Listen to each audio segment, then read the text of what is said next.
sepuh dalam kisah Telaga Rena Mahawijaya, diproduksi oleh Haravana Records.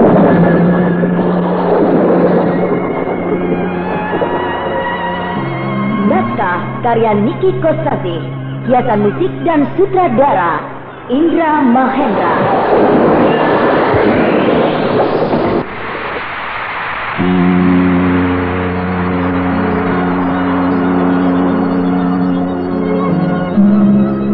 Telaga Rena Mahawijaya. Tidak semuanya lolos, Lasmini. Lihat bajuku dan celanaku ini. Robek 3 tempat. Tak ada artinya. Cuma pakaian yang robek. Tapi kulit tubuhmu tak tersentuh sedikit pun. Marilah, kita tingkatkan terus pertarungan kita ini. Silahkan. Nah, aku akan mempergunakan ajian serat jiwa. Ajian serat jiwa? Oh, kau terkejut? Tapi, ya, aku tidak heran. Sebab buku ajian serat jiwa ada di mana-mana. Sehingga semua orang, siapa saja, bisa mempelajarinya. Nah, bersiaplah.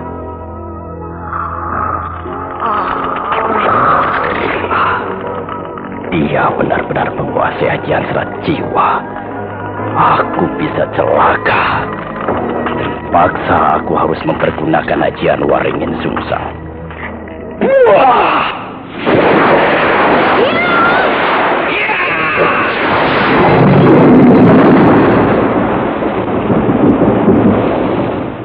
Sudah aku duga, kau pasti akan mempergunakan ajian Waringin Sungsang. Sebab ajian Waringin Sungsang sedikit lebih tinggi dari ajian serat jiwa, sehingga kau selamat. Tapi kau tentu juga heran, mengapa aku tidak roboh? Ya, seharusnya kau roboh. Atau paling tidak, kau terduduk lemas. Tapi tidak. Hebat sekali kau, Nona. Tidak perlu kau tahu kenapa aku tidak roboh. Dan sekarang, karena kau juga tidak roboh oleh ajian serat jiwa, maka aku akan mempergunakan ajian Waringin Sungsang. Kau bisa ajian Waringin Sungsang? Kau terkejut lagi. Sudahlah, kau tidak perlu tahu dari mana aku bisa menguasai ajian Waringin Sungsang. Bohong. Aku tidak percaya. Kau hanya menggertakku saja. Mari kita buktikan. Cobalah, aku ingin tahu.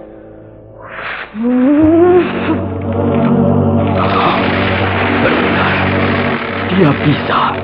Dia bisa. Bahaya. Sekali lagi aku harus mengerahkan ajian Waringin Sungsang.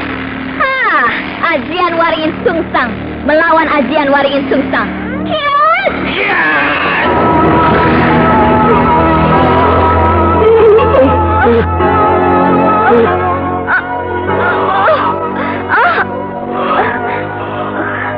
Gila, aku terdorong ke belakang beberapa langkah dan sempoyongan. Aku terseok-seok dan hampir roboh. Hebat sekali Panembahan Pasupati itu. Aku adalah orang yang paling sempurna menguasai ajian Waringin Sungsang. Siapapun yang bisa menguasai ajian Waringin Sungsang, seperti Kijara dan Lugina yang hampir sempurna, tidak akan bisa menjatuhkan aku. Tapi Lasmini, dia bisa mendorong aku. Aku terdorong beberapa langkah ke belakang, dan aku limbung semboyongan. Kau hebat Panembahan Pasupati. Kau juga hebat, Lasmini. Bisa mengimbangi aku dalam penguasaan ajian Waringin Sungsang. Karena kau tidak roboh, yang berarti kita masih seimbang. Maka sekarang aku akan mempergunakan ilmu lampah lumpuh. Apa? Ilmu lampah lumpuh? Kau terkejut lagi. Sudah aku katakan, akulah tokoh nomor 1. Maka aku dapat menguasai 3 buah ilmu kadikjayaan tingkat tertinggi. Perempuan apakah dia itu? Dia benar-benar membuktikan ucapannya yang ternyata dapat menguasai ilmu lampah lumpuh. Ilmu pemungkasku adalah ajian Waringin Sungsang. Apa boleh buat, aku akan tetap mempergunakan ajian Waringin Sungsang.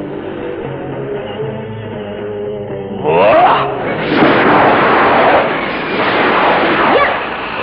Wah! Wah!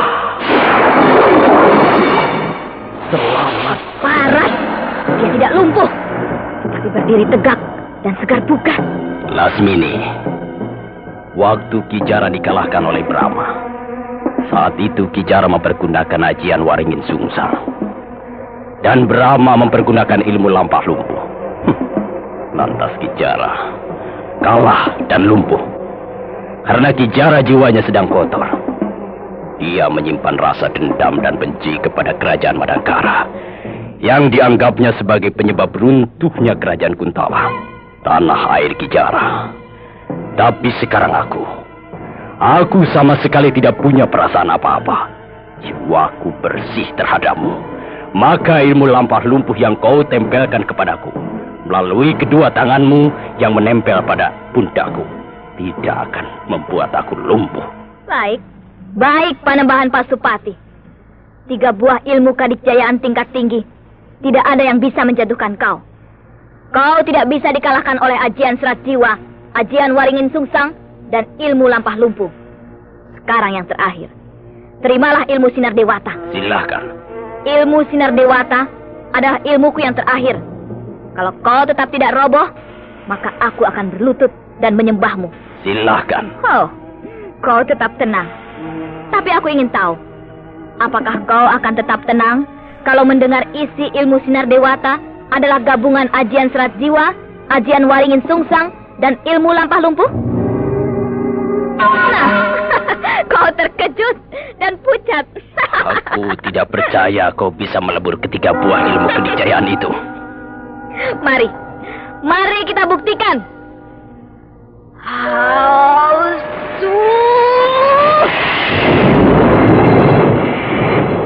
Aku mendengar suara yang sangat mengerikan. Bulu romaku berdiri dan jantungku bergetar hebat.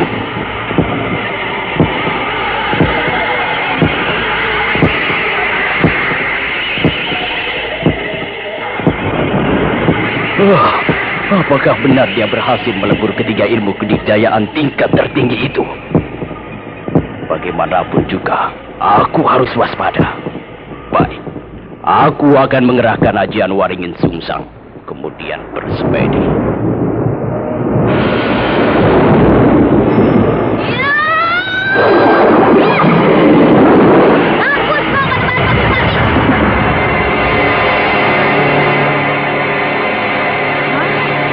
Tidak apa-apa.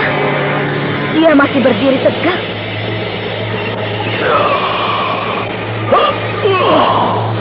Nah, dia roboh perlahan-lahan, duduk bersila, lalu rebah, tergeletak di tanah. Apakah dia hanya pingsan atau mati?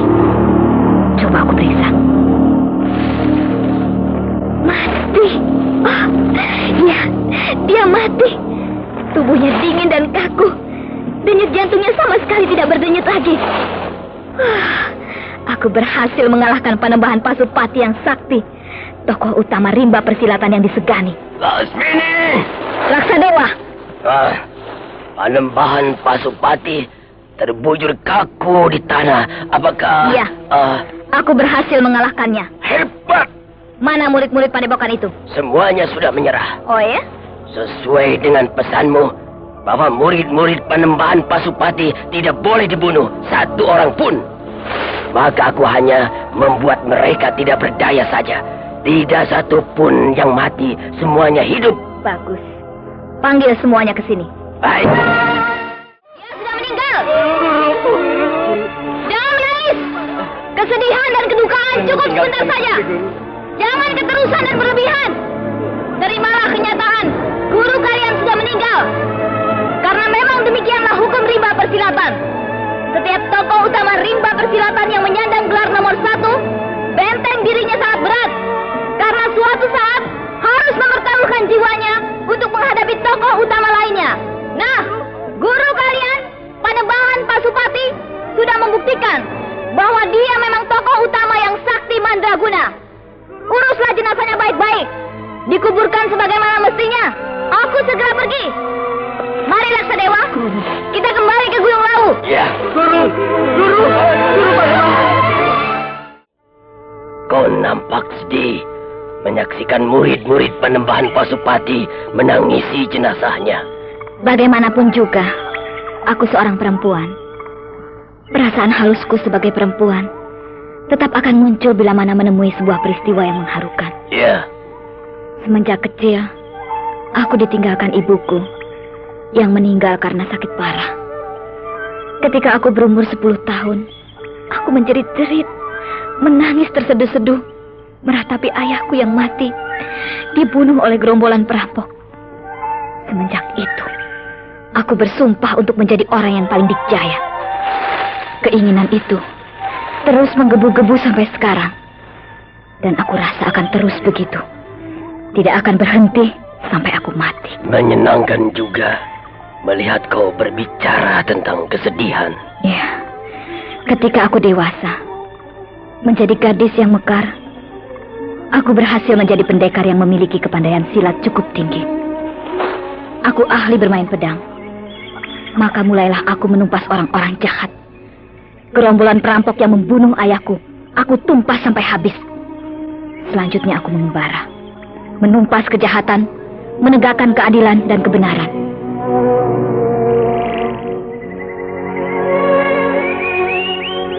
Tapi untung tak dapat diraih, malang tak dapat ditolak. Perjalanan hidupku menghendaki lain. Aku mengalami goncangan jiwa sampai terjerumus ke lembah hitam. Aku merayap-rayap di dasar lumpur yang hina dina.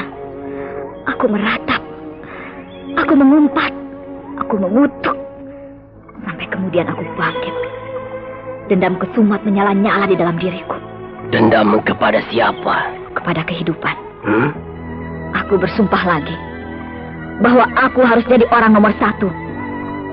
Semua orang harus mengakui bahwa aku adalah tokoh nomor 1. Dan jalan untuk itu ada, meskipun tidak wajar. Maka ketika aku berhadapan dengan Panembahan Pasupati, sebenarnya aku tidak sampai hati harus membinasakan dia. Tapi tuntutan nuraniku yang mengharuskan dia tunduk kepadaku. Maka aku berbuat, dan tewaslah Panembahan Pasupati yang arif dan bijaksana itu.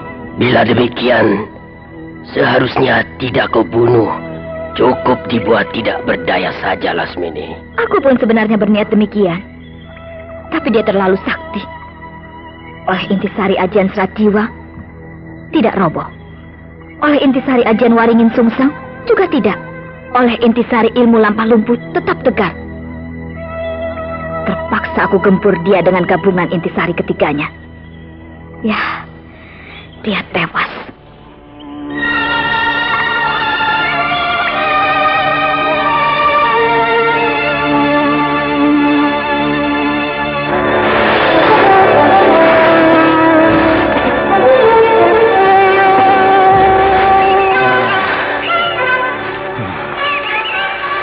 Itu Gunung Gede. Aku sudah sampai.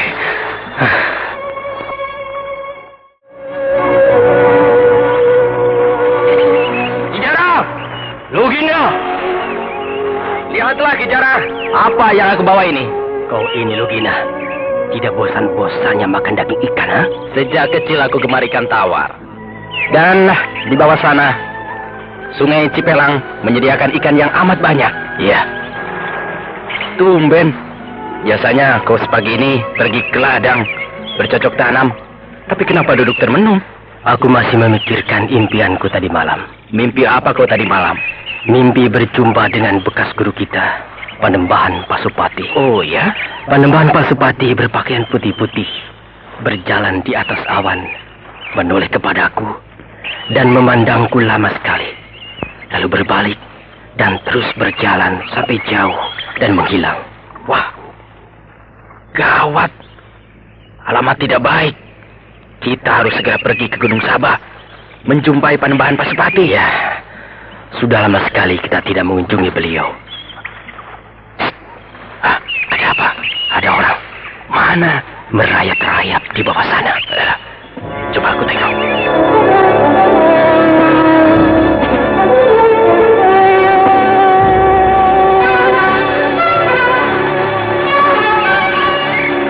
Siapa kau?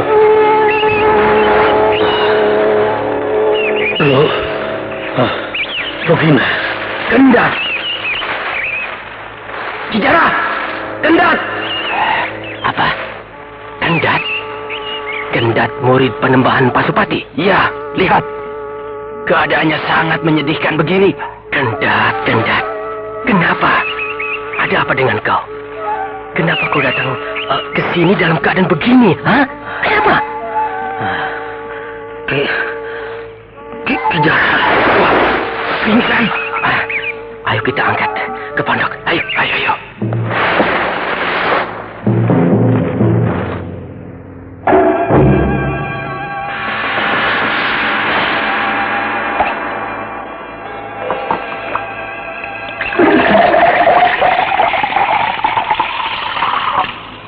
Kasihan.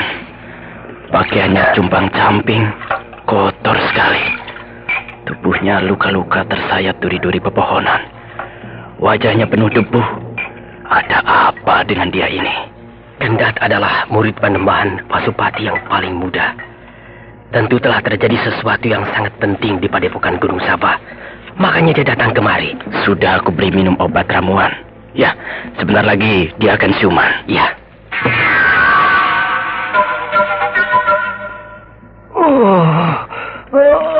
Nah, dia siuman. Beri lagi minum. Iya.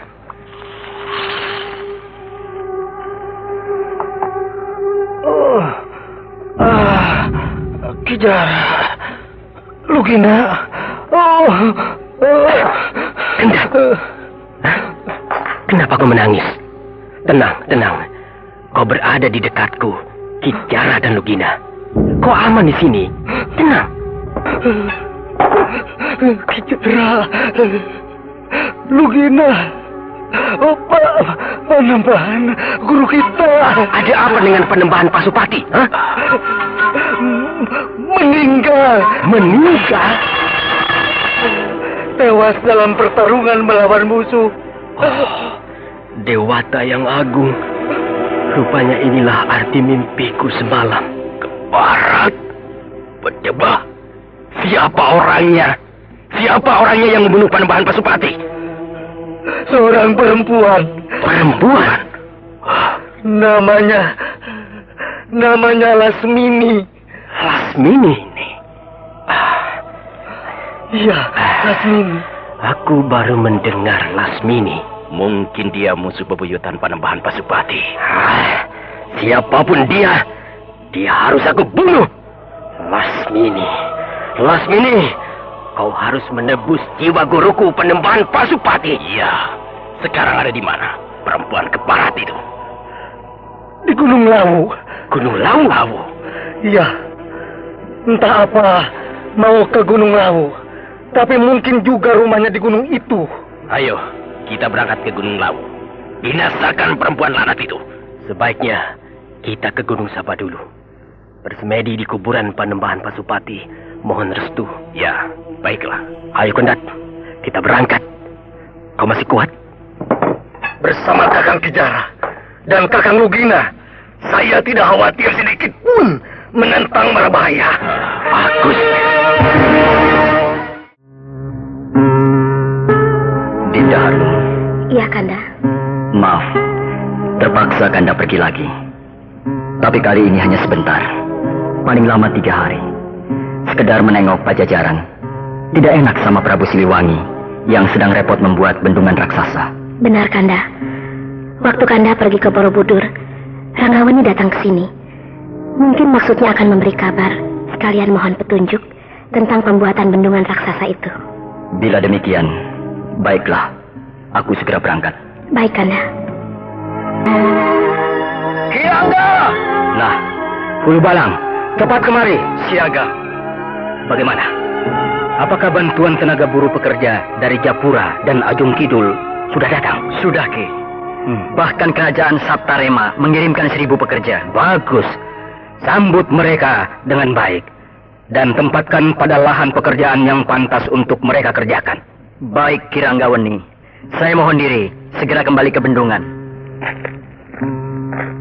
Ranggawani. Tuanku Brahma. Tuanku tiba-tiba sudah berada di belakang saya. Sudah saya duga. Sudah saya duga tuanku akan segera datang. Apa kabar? Beginilah tuanku. Pajajaran sedang berjuang memperbaiki nasibnya. Maka kami pun selalu sibuk. Sibuk untuk sebuah cita-cita yang luhur. Bagus, bagus. Begitulah memang seharusnya. Bekerja dan bekerja tanpa kenal lelah. Sebab hanya dengan kerja keras kita akan mengenyam hidup bahagia dan sejahtera. Benar tuanku.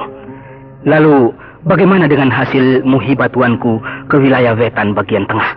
Kabarnya di sana terjadi pengulangan peristiwa lama. Kalau dipikir-pikir, memang lucu. Dinasti Sailendra yang pernah jaya pada ratusan tahun yang silam tiba-tiba muncul kembali ke permukaan zaman. Bermula dengan timbulnya ketegangan pada beberapa kelompok masyarakat. Iya. Mereka bersih tegang, merasa paling berhak menyandang gelar darah keturunan Sailendra, dan merasa paling berhak atas wilayah bekas kerajaan Mataram. Muncul sekelompok penjahat yang memanfaatkan keadaan, Memancing ikan di air keruh. benar. Kelompok penjahat ini rupanya yang paling siap, sehingga mereka berhasil menjadi penguasa baru dengan dalih keturunan dinasti Sailendra yang paling kuat, karena dari garis keturunan Balaputra Dewa. Tapi sekarang sudah aman, keadaan sudah pulih kembali, dan komplotan penjahat itu sudah ditumpas. Iya. Itu sebagai cermin buat mereka bahwa bertentangan antara satu sama lain akan selalu dimanfaatkan oleh pihak ketiga yang tidak bertanggung jawab. Iya. Lalu bagaimana dengan bendungan raksasa itu? Marilah kita ke kamar sebelah, melihat gambar peta bendungan raksasa itu. Saya akan menjelaskannya kepada tuanku. Inilah gambar peta bendungan itu, tuanku. Dan yang ini, bangunan kecil yang dibuat dari tanah liat ini adalah bentuk asli bendungan raksasa itu dalam ukuran kecil. Wah, melihat gambar petanya saja dan bentuk aslinya dalam ukuran kecil ini, aku sudah bisa membayangkan betapa besar, luas, dan megahnya bendungan raksasa itu. Mudah-mudahan tidak ada hambatan apa-apa, sehingga semuanya berjalan dengan lancar. Saur Sepuh dalam kisah Telaga Rena Mahawijaya diproduksi oleh Haravana Records.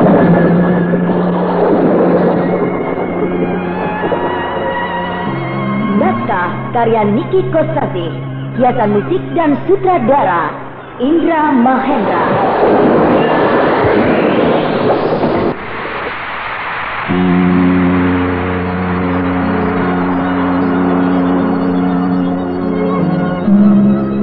Telaga Rena Mahawijaya. Mudah-mudahan tidak ada hambatan apa-apa, sehingga semuanya berjalan dengan lancar. Iya, Sepanjang inilah bendungan itu. bukan main. Dari babakan pilar sampai ke bantar pete. Panjang, sungguh panjang sekali. Luasnya ini. Ini Sempur. Dan ini Sukasari. Jadi luasnya bendungan raksasa itu dari mulai lembah Sempur sampai tanjakan Sukasari. Luas sekali. Jadi bendungan raksasa itu meliputi babakan pilar, bantar pote, Sempur, dan Sukasari. Iya. Lalu ini apa? Seperti gambar candi. Benar, tuanku. Ini candi. Candi ini letaknya pada ketinggian di ujung hulu bendungan. Nama tempat ini adalah Pamoyanan. Pamoyanan? Benar. Di desa Pamoyanan inilah nantinya akan dibuat sebuah candi yang megah sebagai tempat upacara besar. Iya. Sekarang marilah kita meninjau ke tempat pekerjaan bendungan raksasa itu, tuanku. Iya.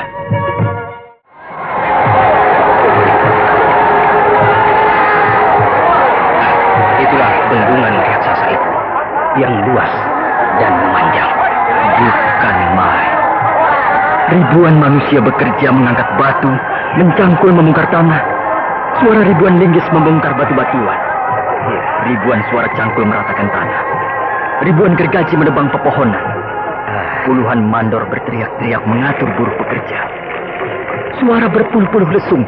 Kaum wanita giat menumbuk padi dan menanak nasi untuk makanan bagi ribuan pekerja.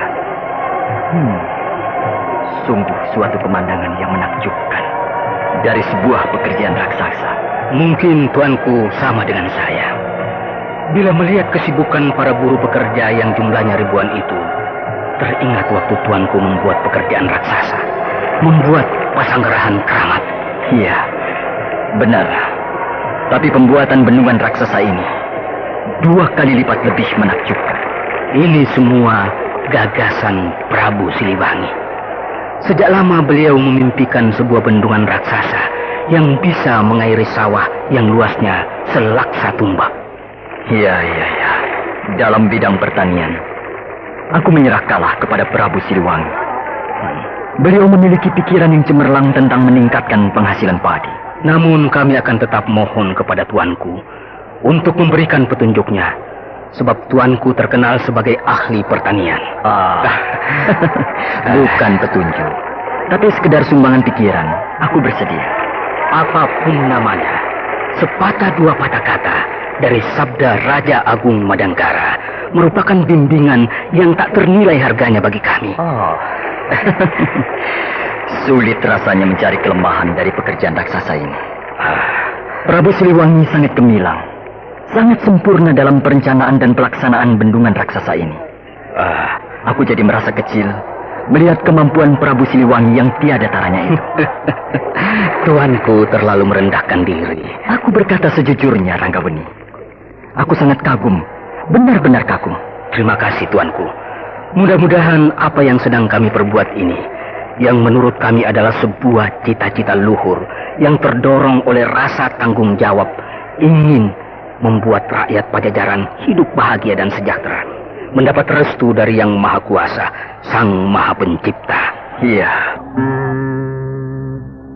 Semalam suntuk aku dan Lugina bersemedi di makam kuburan guru kita Panembahan Pasupati. Selanjutnya kami akan segera berangkat ke Gunung Lawu untuk melakukan perhitungan dengan Lasmini, membalas kematian guru kita. Tapi sebelum itu, aku memerlukan beberapa keterangan mengenai kehebatan Lasmini. Waktu terjadinya pertarungan antara Lasmini dengan Panembahan Pasupati, kami semua tidak menyaksikannya. Kenapa? Sebab kami pun sedang terlibat dalam pertarungan dengan Raksa Dewa. Raksa Dewa? Siapa dia? Temannya Lasmini. Oh, jadi dia datang tidak sendiri, tapi berdua dengan Raksa Dewa. Benar, Kakang Lugina. Jadi saat Panembahan Pasupati tewas, juga kalian tidak menyaksikannya? Tidak. Kami hanya mendengar suara-suara yang menggelegar berkali-kali. Sangat mengerikan. Pertarungan itu tentu sangat dahsyat, sebab menimbulkan ledakan-ledakan yang keras. Pertarungan tingkat tinggi yang mempergunakan ilmu kedikjayaan tingkat tinggi pula. Hebat benar si Lasmini itu. Tentu dia juga seorang guru besar, tokoh utama seperti Panembahan Pasupati. Mungkin bukan, sebab masih muda. Masih muda? Muda dan cantik sekali. Berpakaian merah-merah menyala. Baru kali itu kami melihatnya. Juga Panembahan Pasupati baru kali itu bertemu dengan Lasmini. Ya, kita semua tidak punya pengetahuan yang lengkap mengenai latar belakang kehidupan guru kita, Panembahan Pasupati. Jadi mungkin saja Lasmini itu murid seorang musuh yang tewas oleh Panembahan Pasupati, lalu datang menuntut balas. Ya, mungkin begitu. Baiklah. Siapapun dia, aku harus membinasakannya. Ayo, Lugina. Ya. Kita berangkat ke Gunung Lawu. Iya.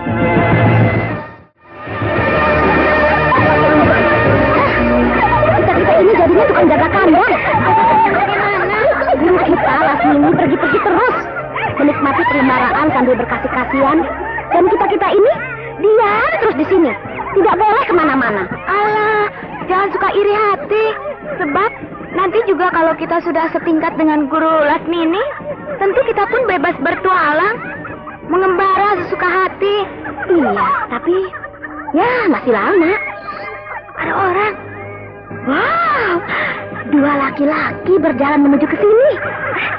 Laki-laki.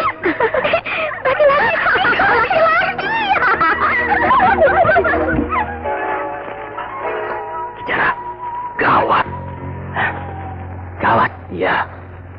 takut melihat murid-murid Lasmini itu banyak? Bukan takut, malah kesenangan. Apa? Kesenangan? Ya, mereka cantik-cantik. Bahenol. Logina. Saudara-saudara kita, murid-murid Panembahan Pasupati dibikin sungsang sumbel. Dihajar cungkir balik oleh Raksa Dewa, temannya Lasmini, sampai tidak berdaya. Nah, mereka murid-murid Lasmini, jadi harus kita obrak-abrik. Diobrak-abrik apanya? Kenapa kau bertanya begitu, ha? Kenapa kau mendadak jadi tolol? Dihajar, dihajar. Tahu. Tapi mereka itu perempuan. Kalau pukulan kita salah sasaran, kenapa ada tempat-tempat tertentu? Kan berabe. Hajar apanya saja. Masa bodoh? Mau kena apanya, terserah. Lebih baik aku hajar punggungnya saja. Biar aman. Penakut. Serang dari depan. Pukul saja semau kau. Kena apa-apanya, masa bodoh? Iyalah.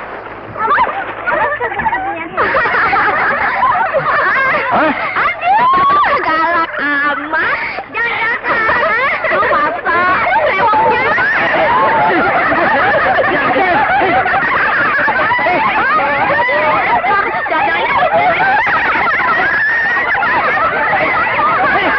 Jangan kurang aja.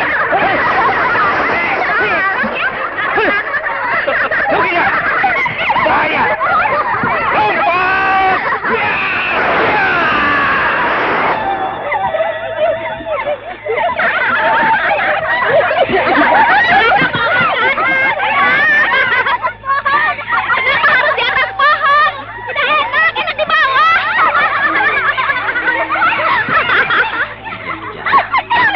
Kenapa kita harus berpindah?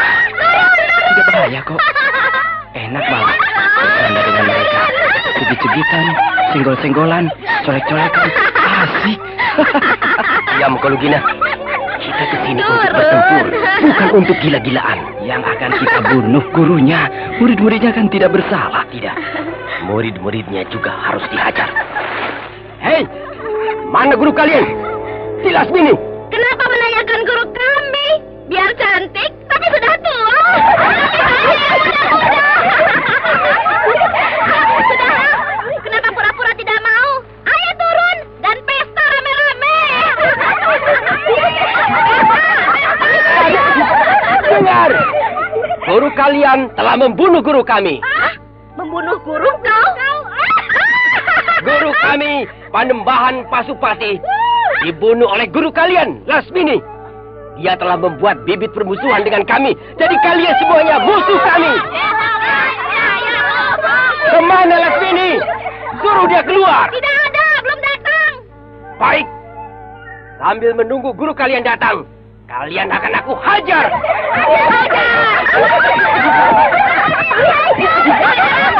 Jangan bercanda. Ini bukan waktunya bercanda. Ini waktunya untuk bertempur. Kau dari perguruan mana sih? Gunung Kaba. Yang satu. Ya? Rupanya apa yang dikatakan oleh guru kita benar. Kemarin dia berkata mau ke Gunung Sabah untuk menundukkan tokoh utama yang bercokol di sana. Ternyata niatnya itu benar-benar dilaksanakan. Dan sekarang murid Panembahan Pasupati datang ke sini untuk membalas dendam. Murid-murid Panembahan Pasupati itu tua-tua ya? Mungkin murid utamanya. Murid-murid barunya yang muda-muda tidak ikut. Lalu harus bagaimana? Sebab kelihatannya yang satu itu tidak bisa diajak bercanda. Coba, aku yang berkata. Hei, siapa nama kau? Aku Kijara. Dan ini Lugina. Yang salah guru kami. Kami tidak tahu apa-apa. Pengecut. Kalian murid-murid murtad. Tidak setia kepada guru kalian. Seharusnya seorang murid harus menjunjung tinggi nama gurunya. Dan siap sedia membela gurunya. Bukan lantas cuci tangan macam kalian, ha? Baik. Lalu maumu apa? Padepokan ini akan aku bakar. Bakar? Kalian semuanya pergi dari sini. Karena padepokan kalian akan aku bakar. Dibaik di malangnya kepala. Teman-teman, gempur mereka dengan kembang anggrek jingga.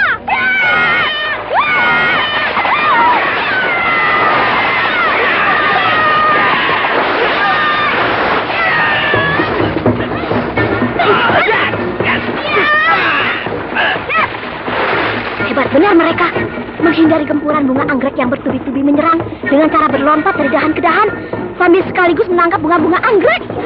Mereka seperti burung bisa menyusup-nyusup di antara daun-daun dan ranting pohon. Ya, sulit bagi kita untuk membidik mereka dengan tepat sebab mereka terus-menerus bergerak terhalang oleh rimbunya daun dan ranting. Mereka bingung. Tak satu pun bunga anggrek itu dapat menyentuh tubuh kita untuk bertarung di tempat yang banyak pohon. Sehingga pohon-pohon ini bisa kita manfaatkan.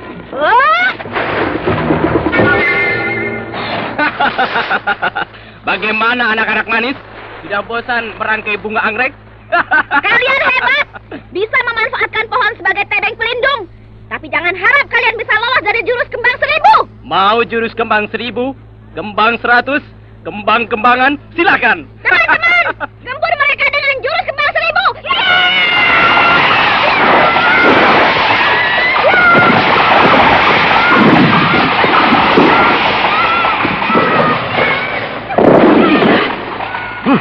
Gempuran mereka mengandung tenaga dahsyat. Mereka melontarkan ratusan bunga anggrek dengan tenaga dalam yang tinggi. Bisa mematahkan dahan-dahan dan ranting-ranting pohon. Gila! Maka kita bisa tertimpa runtuhan pohon.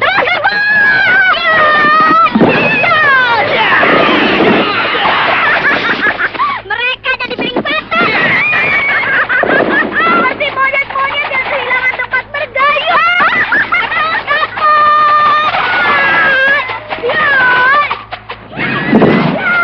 Cukup lu, Gina.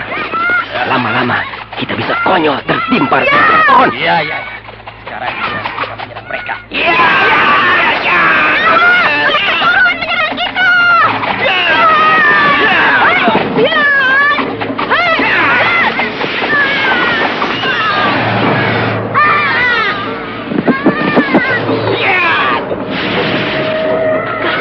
Ternyata mereka sangat hebat. Aku tidak melihat kapan mereka turun dari pohon. Tahu-tahu sudah berada di tengah-tengah kita dan menyerang kita dengan hebat. Mereka terlalu cepat. Aku tidak bisa mengikuti gerakannya.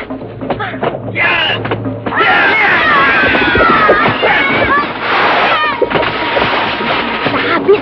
Semuanya roboh bergelimpangan di tanah. Hanya tinggal kita berdua. Masa bodoh.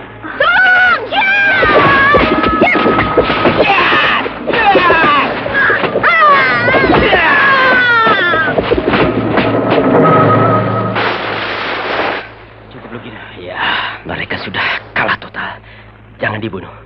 Biarkan mereka pingsan dan bangun sendiri. Asik. Gadis-gadis montok berserakan, bergelimpangan di tanah. Aku boyong yang mana? Bingung. Semuanya cantik-cantik. Jangan ngaco. Ayo buat api. Bakar padepokan itu. Ya. Si Lasmini tidak ada. Padepokannya saja dibakar. Paling tidak, dia akan sakit hati. Sebagai hiburan bagi kita yang sakit hati karena guru kita dibunuh oleh dia. Bakar sampai habis. Bumi hanguskan perguruan anggrek Jingga.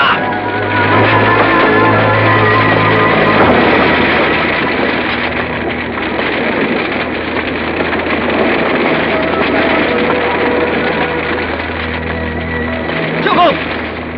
Padepokan perguruan anggrek Jingga sudah menjadi lautan api. Sebentar lagi musnah, hangus jadi abu. Ayo, tinggalkan tempat ini. Kita mencari Lasmini. Ya, kita cari Lasmini. Ayo.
Gila juga Lasmini. Menantang Mantili berarti menantang Brahma. Aku tidak akan menantang Mantili secara langsung, tapi dengan cara terselubung. Terselubung? Iya. Memancing dia supaya marah kepadaku. Caranya? Aku bisa saja mengganggu Raden Bentar, tapi terlalu riskan. Sebab bisa memancing semua pihak menjadi murka, termasuk Brahma. Kau takut kepada Brahma? Bagaimanapun juga, aku agak gentar kepada dia. Sebab kesaktiannya tidak bisa diukur. Bukankah kau sudah menguasai ilmu cipta dewa yang lebih tinggi dari ilmu lampa lumpuh, senjata pamungkas Brahma? Brahma itu orangnya cerdik, pandai menyembunyikan ilmu simpanannya. Sekarang semua orang tahu, ilmu pamungkasnya adalah ilmu lampa lumpuh. Tapi sebenarnya, dia punya ilmu lainnya, yang lebih tinggi dari ilmu lampa lumpuh. Kau yakin Brahma punya ilmu lain yang lebih tinggi dari ilmu lampa lumpuh? Yang sudah-sudah begitu. Ketika masih muda, orang taunya Brahma hebat karena punya Aji Bayu Bajra. Lalu ditantang oleh seseorang yang punya ilmu lebih tinggi dari Aji Bayu Bajra. Tidak taunya, Brahma mengeluarkan Aji Tapak Saketi. Habislah orang itu. Kemudian ditantang lagi oleh seorang jawara yang punya ilmu lebih tinggi dari Aji Tapak Saketi. Tak taunya, Brahma mengeluarkan Aji Gelang-Gelang. Maka habislah orang itu. Ditantang lagi oleh seorang tokoh yang sakti mandraguna. Tak taunya, Brahma mengeluarkan ajian Sraciwa. Bentrok dengan Ki Jara yang memiliki ajian Waringin Sungsang. Tak taunya, Brahma punya ilmu lampah lumpuh. Maka takluklah Ki Jara itu. Nah, sekarang katakanlah aku yang akan menantang Brahma. Aku jadi ragu-ragu. Jangan-jangan dia punya ilmu yang lebih tinggi dari ilmu lampah lumpuh. Gila. Brahma itu barangkali sudah jadi gudang. Gudang? Gudang ilmu kadikjayaan. Sebab banyak banget ilmunya. Aku sendiri heran. Entah dari mana dia mendapatkan semuanya itu. Tapi kalau kau bentrok dengan Mantili, sudah pasti kau akan berhadapan dengan Brahma. Itu tidak akan bisa dipungkiri. Aku harus membuat persoalan yang menjurus kepada persoalan pribadi Mantili. Kalau begitu, kau harus mengganggu suaminya. Gila. Aku harus mengganggu Pati Kotawa. Wah, suaminya Mantili itu seorang Pati. Iya. Gawat juga. Sebab persoalan Pati biasanya bisa mengundang rajanya turun tangan. Itulah. Dan juga, Pati Kotawa sendiri pasti belum apa-apa, langsung menggebur aku. Iya. Ada sasaran yang lain, yang tidak mencurigakan, tapi akan mengundang Mantili marah. Siapa? Tumenggung Jamali. Apakah orang itu saudaranya Mantili? Bukan. Lalu? Tidak ada hubungan saudara sama sekali, selain hubungan antara atasan dan bawahan. Kalau merupakan masalah seorang bawahan, artinya perkara yang menyangkut Tumenggung Jamali sebagai seorang pegawai keraton, tentu akan mendapat perhatian yang besar dari para atasannya. Jadi bukan hanya Mantili saja yang turun tangan, melainkan juga yang lainnya. Bahkan Brahma sebagai raja akan turun tangan. Nah, kau akan mendapat kesulitan Lasmini. Tumenggung Jamali lain, Raksadewa. Lain bagaimana? Dia bekas kekasihku. Hah? Bekas kekasihmu? Sebenarnya tidak begitu. Karena aku tidak pernah membalas cintanya. Tapi cinta Jamali terhadapku tidak pernah pupus. Bahkan sampai sekarang, masih mengharapkan aku. Sekalipun sudah punya anak dan istri. Lalu hubungannya dengan Mantili? Aku dan Mantili sebenarnya merupakan musuh bebuyutan. Musuh bebuyutan? Iya. Dulu pernah ada persoalan antara aku dan dia. Sampai sekarang dia benci kepadaku. Kebencian Mantili kepadaku tidak pernah pupus sampai sekarang. Cinta Jamali kepadamu tidak pernah pupus. Dan kebencian Mantili kepadamu juga tidak pernah pupus. Yang satu benci, yang satu lagi cinta. Bahkan Mantili selalu mengancam Jamali agar tidak berhubungan lagi dengan aku. Begitu pula aku diancam oleh Mantili. Kalau aku mengganggu Jamali, Mantili sendiri yang akan membunuh aku. Oh, begitu.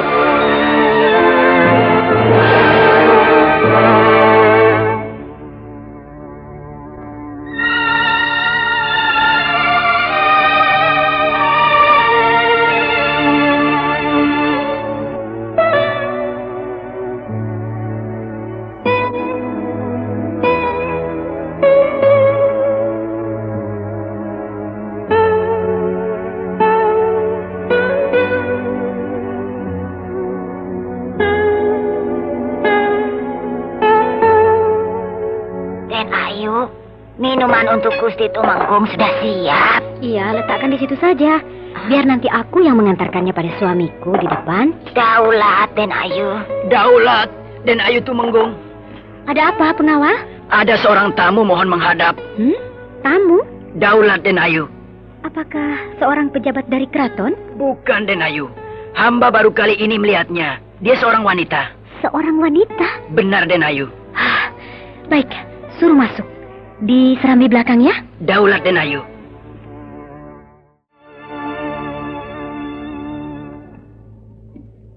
Selamat siang, Den Ayu Tumenggung. Maaf, saya mengganggu. Siapakah? Nama saya Lasmini. Maaf, saya baru melihat Nona. Ada kepentingan apa? Saya mohon menghadap kepada Gusti Tumenggung Jamali. Saur Sepuh dalam kisah Telaga Rena Mahawijaya diproduksi oleh Haravana Records.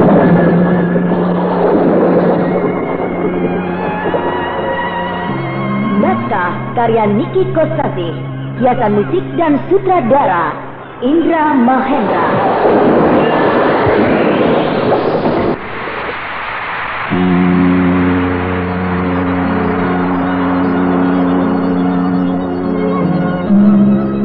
Telaga Rena Mahawijaya. Maaf, saya baru melihat Nona.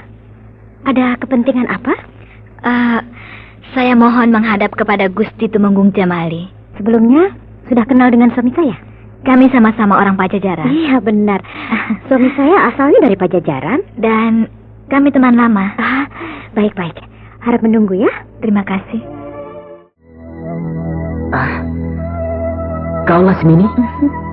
Apa kabar Jamali? Kau.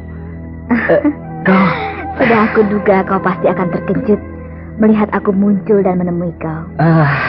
Tentu saja. Aku kangen sama kamu. Jangan keras-keras. Nanti ada yang dengar. Jamali, aku minta tolong. Tolong? Kau kesulitan apa? Aku perlu uang. Uang? Iya. Aku terlibat utang. Hari ini harus bayar. Orangnya marah-marah. Kenapa tidak kau bunuh saja? Bukankah kau pendekar tidak pandang bulu? Gila. Aku tidak mau begitu. Aku bukan pembunuh. Baiklah. Berapa utangmu? 3.000 ringgit. Baik. Segera aku berikan. Terima kasih, Jamali. Sebentar. Kau tidur di mana, Lasmini? Di penginapan Tibra. Orangnya yang menagih utang itu ada di mana? Ada di sini, di ibu kota Madangkara. Tapi tidurnya di penginapan lain. Begitu terima uang dari aku, dia langsung pulang ke Pajajaran. Aku juga sama, mau terus pulang ke Pajajaran. Kau jangan pulang dulu, Lasmini. Kenapa? Baru ketemu, masa terus berlalu begitu saja? Takut ketahuan oleh Mantili, bisa runyam. Kau jangan keluar-keluar dari penginapan. Biar aku saja yang datang ke sana. Jamali, kau sudah punya istri. Ingat anak-anakmu. Lasmini, kau jangan bawa-bawa istri dan anak-anakku. Sampai kapanpun cintaku padamu tidak akan pudar. Kau jangan gila, Jamali. Seorang Tumenggung sudah biasa punya istri lebih dari satu, Lasmini. Aku tidak mau jadi selir. Ya, pokoknya kau jangan pulang dulu ke Pajajaran. Ya, baiklah. Aku tunggu kau di penginapan itu. Dan mana uangnya? Ya, nanti aku bawa ke penginapan. Tidak bisa aku bawa sekarang? Kalau diberikan sekarang, nanti kau kabur. Pintar juga kau.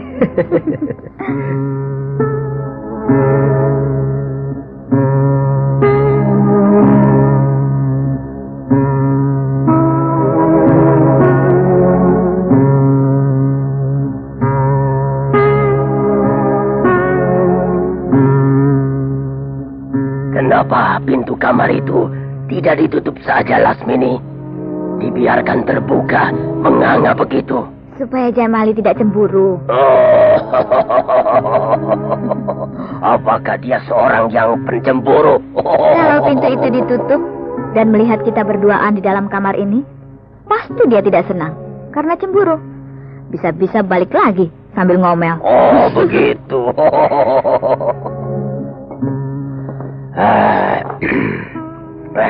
Seharusnya malam ini aku jalan-jalan menikmati keramaian ibu kota kerajaan Madangkara. Tapi ngeri ketemu dengan Mantili atau Brahma.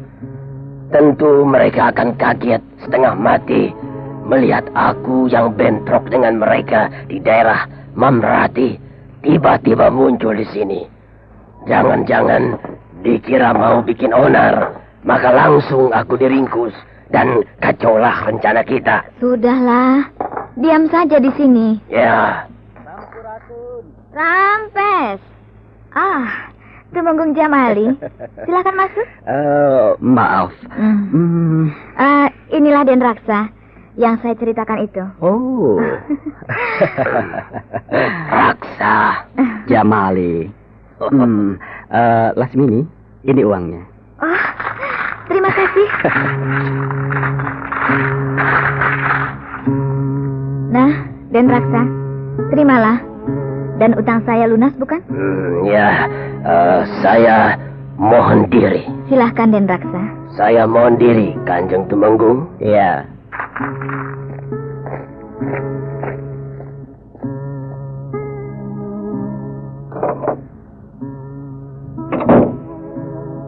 Jamali, terima kasih ya. Kau telah menolong aku.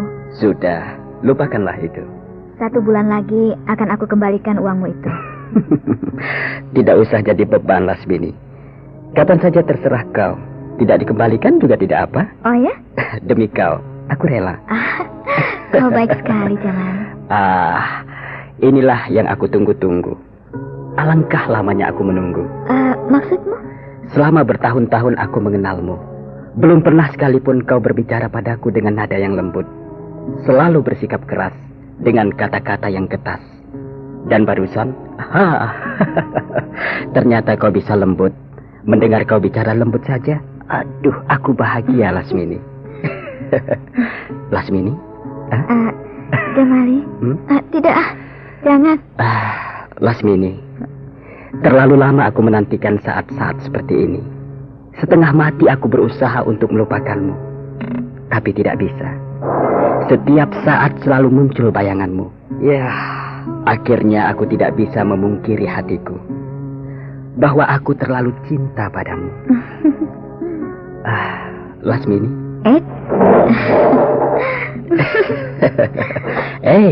Kemana? Kena? Tidak. Kena? Tidak.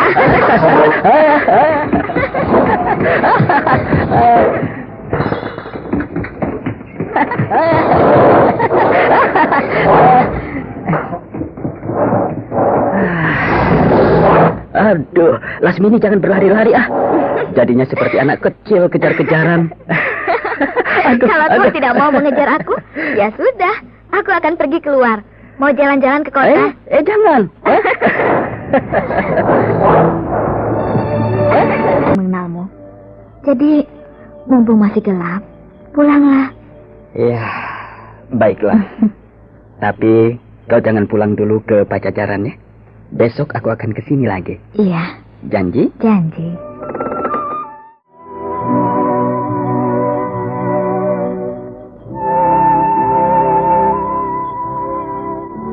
Bren, siapa kau? Aku. Oh, Kanjeng Tumenggung Jamali. Buka pintu gerbang. Baik, Kanjeng.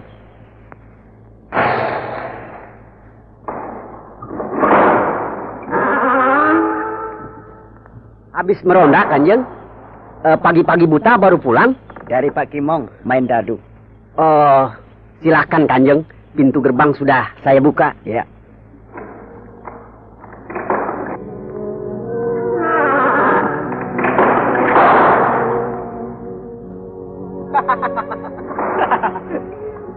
Kenapa kau tertawa? Apanya yang lucu? Itu Kanjeng Tumenggung Jamali itu pulang dari istri mudanya. Yang benar? Benar. Aku tahu benar. Kanjeng Tumenggung Jamali itu tidak suka berjudi atau minum-minuman keras. Jadi, ya dari mana lagi kalau tidak menginap di istri mudanya? Masa bodoh. Pokoknya kita lakukan saja tugas kita, menjaga pintu gerbang dengan baik. Beres, dan sebentar lagi pagi-pagi datang penjaga baru mengganti kita. Lalu kita pulang dan tidur.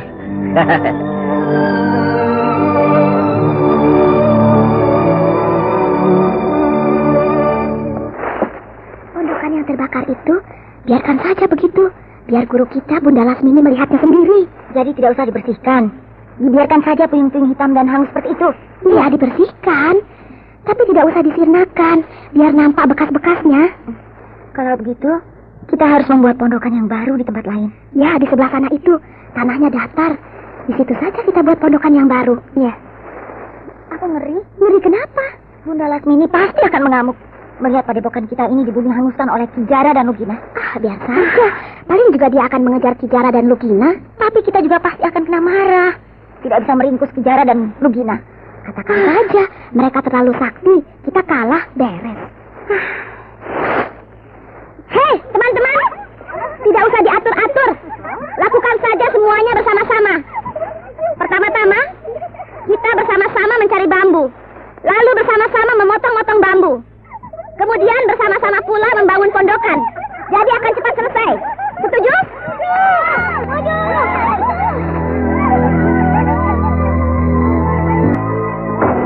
Aku jadi bingung, Ki Jara.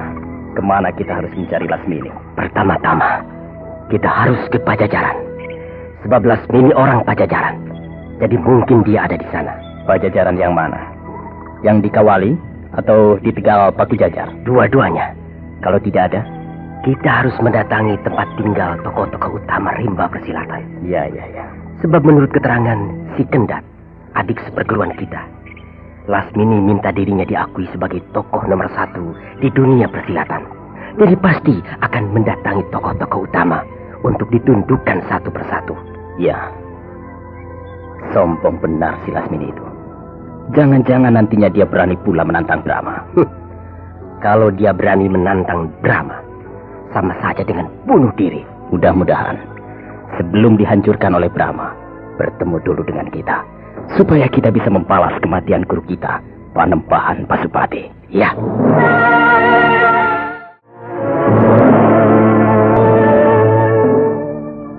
Aki Tangtu. Daulat Gusti Ayu. Siapkan kudaku si Kumbang. Aku mau ke keraton. Daulat Gusti Ayu.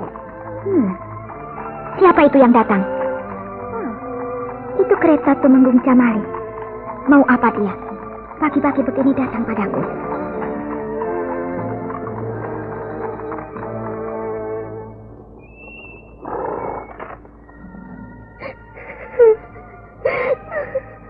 Gusti Ayu bantu.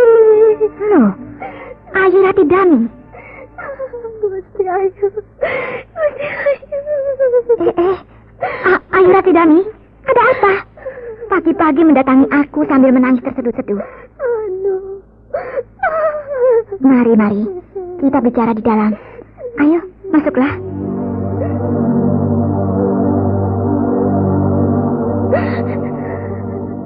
Nah, ceritakanlah. Ada apa yang terjadi? Suami saya pergi. Suamimu pergi? Pergi dengan perempuan. Tidak kembali lagi sampai sekarang.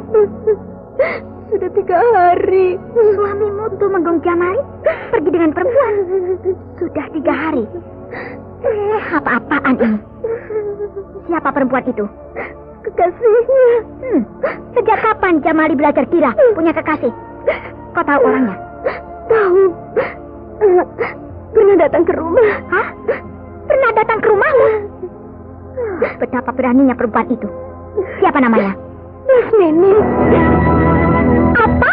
Lasmini? Benar, Gusti Ayu. Orangnya cantik sekali. Pakaiannya menyolok. Tapi nampaknya bukan perempuan baik-baik. Kau tidak salah lihat? Atau salah dengar?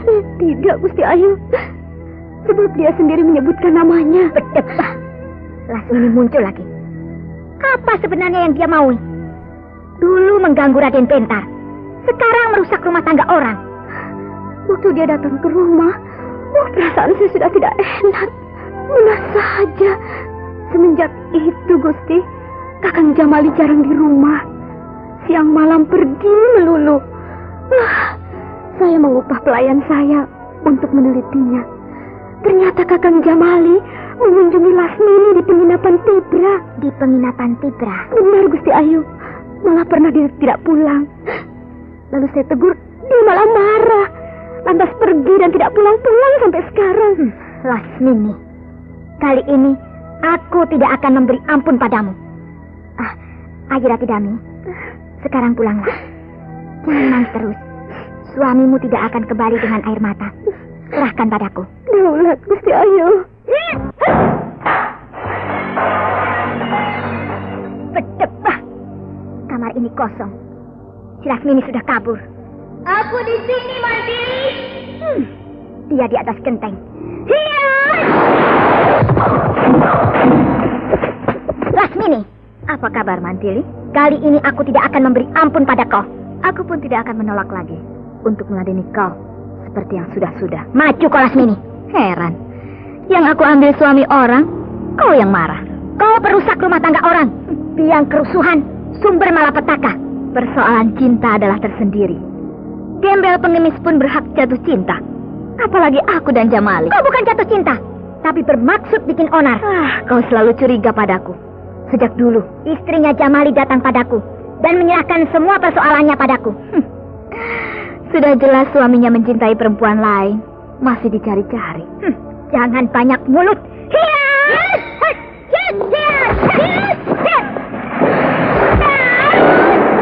Jangan lari, pengecut.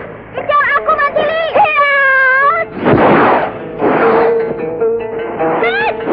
Kejar aku. Jangan. Kemanapun kau lari, aku kejar.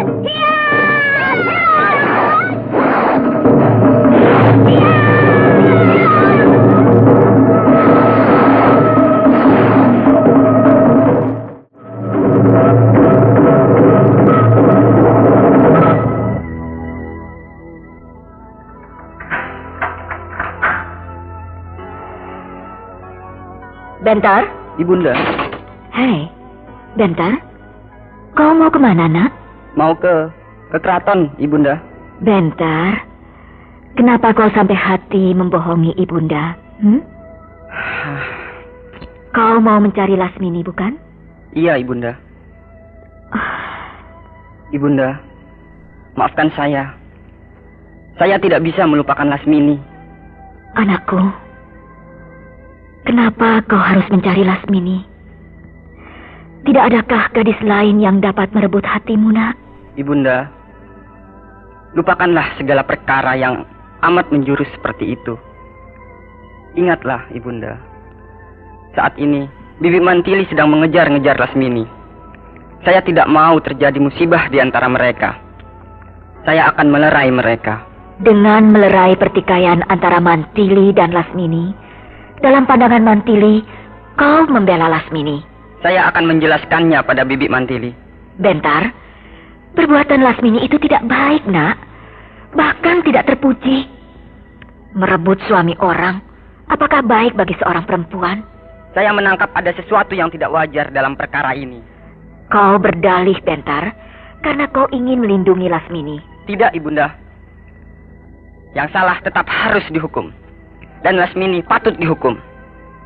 Tapi kalau Bibi Mantili yang menghukumnya, Bibi Mantili terlalu kejam. Apalagi Bibi Mantili memang amat benci pada Lasmini. Bentar, anakku. Kau memang tampan, nak. Pandai. Ibunda ingin kau mendapatkan seorang istri yang baik. Lasmini tidak akan bisa menjadi istri yang baik bagimu, nak. Ibunda, maafkan saya. Bentar, anakku.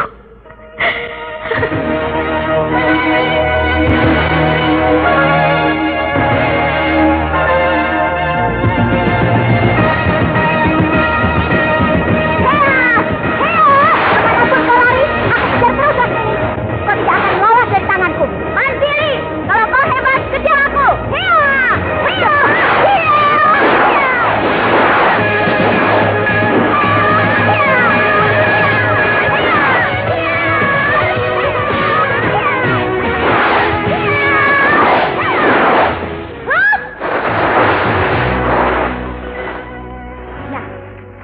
Akhirnya kau berhenti juga. Cukup, Mantili. Aku peringatkan padamu. Kalau ingin selamat, kembali ke Madangkara. Parat! Mantili, kau kira aku lari dari Madangkara sampai di tempat ini karena takut sama kau? Hah, kau jangan besar kepala dulu, Mantili. Aku sengaja berbuat begitu karena aku ingin bertarung dengan kau di tempat yang paling sunyi, yang tak seorang pun melihatnya. Nah, disinilah, jauh dari mana-mana, kita akan bertarung. Hebat benar kau, Lasmini. Ada angin apa sehingga kau berani terhadapku? Rasa gentar ada batasnya, Mantili. Rasa sungkan ada batasnya. Rasa risih juga ada batasnya. Nah, sekarang, rasa gentar, sungkan, dan risih sudah sirna sama sekali. Dalam pandanganku sekarang, kau tidak ada artinya sama sekali. Baik, mari kita buktikan. Apa yang kau andalkan, Mantili? Paling-paling kau hanya akan bertumpu pada kedua pedang mukjizat itu. Pedang perak dan pedang setan. Hah, kedua pedang rongsokan itu sekarang tidak berarti apa-apa bagiku. Kau juga. Paling-paling kau akan mengandalkan Aji Sirap Megananda. Ilmu picisan seperti itu sekarang tak ada artinya bagiku. Sama sekali aku tidak akan mempergunakannya. Sebab Aji Sirap Megananda, ilmu anak-anak kecil, hanya pantas dipergunakan oleh para pendekar ingusan yang baru turun gunung. Sekarang aku lain sama sekali, Mantili. Kau tahu Panembahan Pasupati, guru besar perguruan Gunung Sabah? Nah, dia sudah tewas bertarung dengan aku. Panembahan Pasupati tewas? Kau terkejut bukan? Bisa kau bayangkan, Panembahan Pasupati yang kedijayaan setingkat dengan Brahma bisa aku binasakan. Apalagi kau? Aku tidak percaya. Perempuan rendah macam kau bisa mengalahkan Panembahan Pasupati. Adalah mustahil. Kau cuma mengigau. Kau ingin bukti? Majulah, bangsat.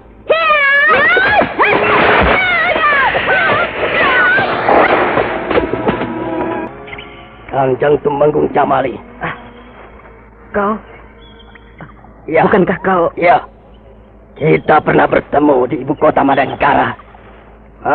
Di penginapan Tibra. Di kamarnya Lasmini. Nama saya Raksa. Iya, benar. Aku ingat sekarang. Kau dan Raksa yang berpiutang pada Lasmini. Benar. Saya baru dari Pakuan Pajajaran. Tidak pulang Kawali. Lalu kenapa Kanjeng Tumenggung berada di tempat yang sunyi, di tengah alam bebas, sendirian? Aku berjanji dengan Lasmini akan bertemu di sini. Oh ya? Dan dia sedang bertarung. Bertarung? Dengan siapa? Dengan Mantili. Wah, saya ingin melihatnya. Di mana dia? Itu, di balik bukit yang sana itu. Saya akan ke sana. Aku juga. Iya, bagus.